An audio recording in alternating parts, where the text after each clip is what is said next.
బాగ్రాపాట అయితేనే బైనపల్లి అయితేనే పుట్టాయిపల్లి గొడుగులు అట్లా అన్ని కంటిన్యూగా అవుతాయి.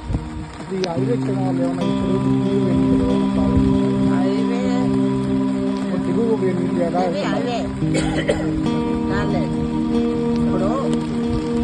ఇప్పుడు ఇది మామూలుగానే హైవే గురించి ఏమి లేదు.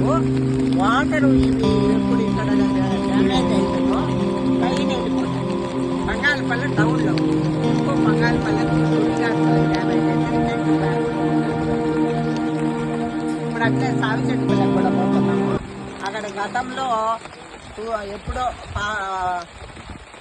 ఇల్లు 12,000 ఇల్లు ఇచ్చి పాతవి పడిపోయి నేను దాదాపు 25 ఇల్లు పడిపోయే స్థితిలో ఉండేది. అక్కడ వాళ్ళందరినీ కూడా సచివాలయ అధికారులకు చెప్పి అప్రమత్తమై ఆర్డీఓ గారు, ఎంఆర్ఓ గారు మేమందరం కూడా అప్రమత్తమై సచివాలయంలో కొంతమందిని వేరే చోట పెట్టి ఈ 2 రోజులు వాళ్ళకు కంటిన్యూగా ఉంటున్నాము. ఇప్పుడు వాళ్ళని కూడా ఉదయం నుంచి కురుస్తున్న తుఫాన్ వల్ల